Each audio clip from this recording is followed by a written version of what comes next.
Hi everyone, it's Jessica. Welcome back to my channel. Today we're working on week 4 of the Holly Jolly Quilt Along. This week we're making these little small blocks. We need to make 12 of these Spritz blocks, and then we're making 1 Macaroon block. So let's get started. The first block that we need to make is a Spritz block, and this is basically just a quarter square triangle. And this is how I put it together. I lay it out like this, so I can see how it's going to look, and then I just turn it, and we're going to sew these two together and these two together, and then we'll sew that other seam there. So I start by matching the corner here, and once the corner is matched, I just use my fingers to match up the rest. These are made slightly oversized, so you'll trim them down to be the perfect measurement. Again, I'm starting at the corner and then just letting everything else fall into place. Sew across there, and then when I cut the thread, I just finger press this open here, and then I finger press this other side open as well, usually as I'm flipping it, and then I sew across this way. And as I go here, I'm just making sure everything is in line along this side.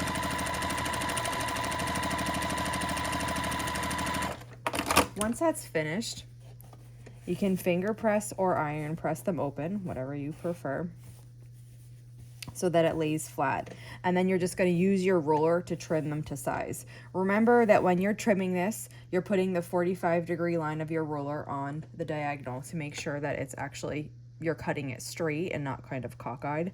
And half of the measurement, so whatever the size is, cut it in half, and that's the spot that you put right on the dot there, so that again everything is centered.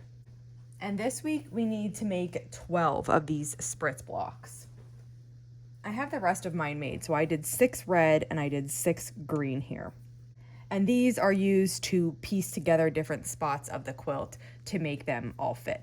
So basically, once these are made, you can set them aside until we're going to assemble. The next block that we're making this week is a larger one, and it's called Macaroon. The Macaroon block has 2 different type of units in it. So the first is a chain block, and I'm going to set it up here to show you what it looks like. I'm using green in mine, so I have 3 green pieces that will come in a diagonal, and I put 2 background pieces here, 1 background piece here, and then 1 will go up here under that spot. So I just work 1 step at a time here. I'm going to put the rectangle on top of the green, and we'll sew across. And I'm just going to repeat that because we have 1 on the top of the block, 1 on the bottom of the block.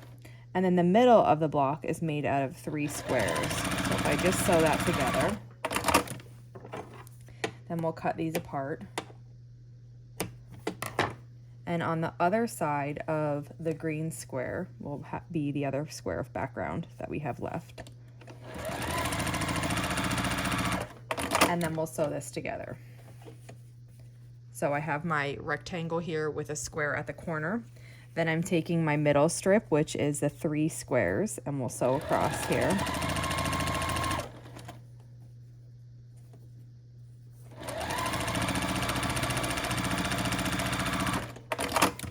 And then open that up, and then we need to put the other rectangle piece with the green, and we need to make sure that the green is forming this chain. And we sew across there.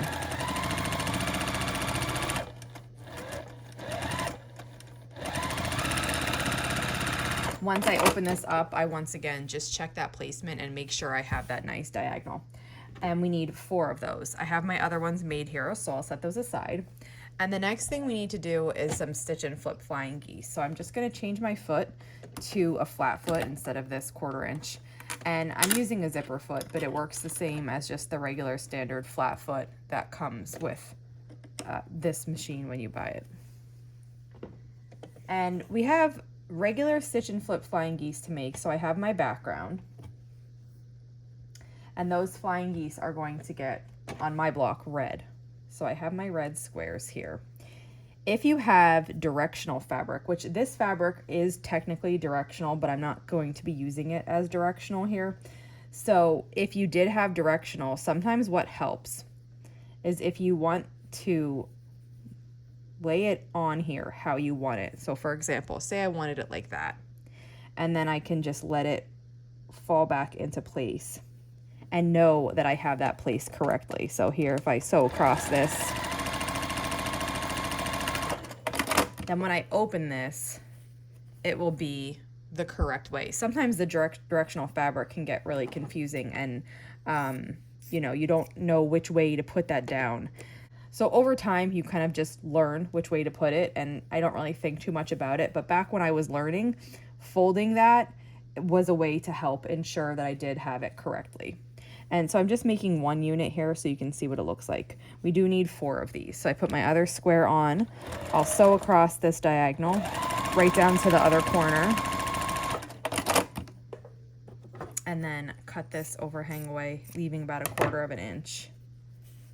And then this is the flying geese unit. So we need 4 of these. And the other part that we need to make that resembles flying geese is the star legs. So for this one, I have a red background. The way that the block is drawn up in the pattern, the flying geese and these star legs are red, and then the center star is a white print. Now you can change that up however you want, but I'm going with that. So here's my red. This is going to be a star legs, and you do this exactly like flying geese, but the piece that you're sewing them onto is a square that's large instead of it just being a rectangle. So I put my square on, I matched it in this bottom corner, and I'm gonna sew across here to this other corner. Once I get there, I will cut this off and leave about 1/4 inch. And then I just finger press that open. And then I put my remaining square on here. Same thing, match the corner up, sew across.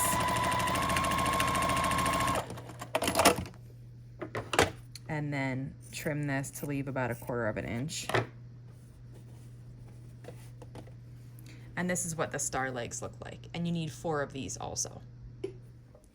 I went ahead and I made the rest of my flying geese and the rest of my star leg blocks. And the next thing to do is to combine these 2 into one unit, and I'm just calling it a star piece block. So here what you do is you take your star legs and you take your flying geese like this, and you sew them together along this seam. So I just match this up, start sewing.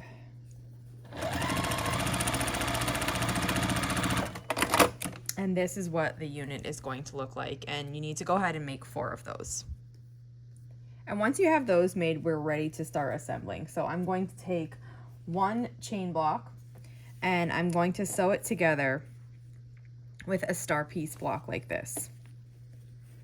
I do this vertically like always, and basically the layout of this block is a big 9 patch. And that is the case in so many blocks we're making. We sew them together like a 9 patch. The next one that I'm grabbing is another star piece unit, and I'm going to do the center of the block here.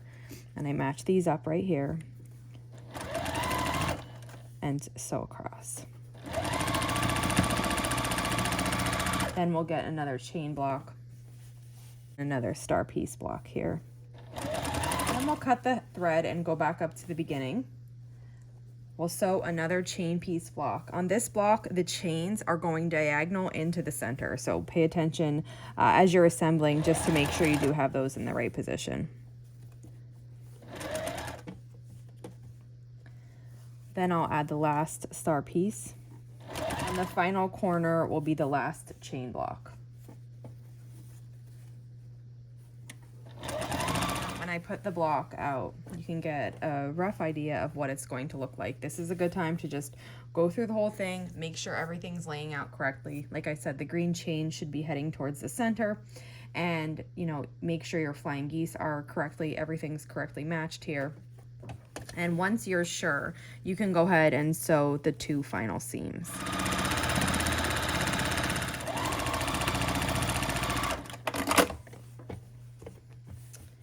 Okay, and here is what the macaroon block looks like. That's it for today. So this is what the macaroon block looks like. And I have my spritz blocks here. I did 6 green and 6 red. If you have any questions on this week's block, just let me know. And if not, I'll see you back here soon. Thanks for following along.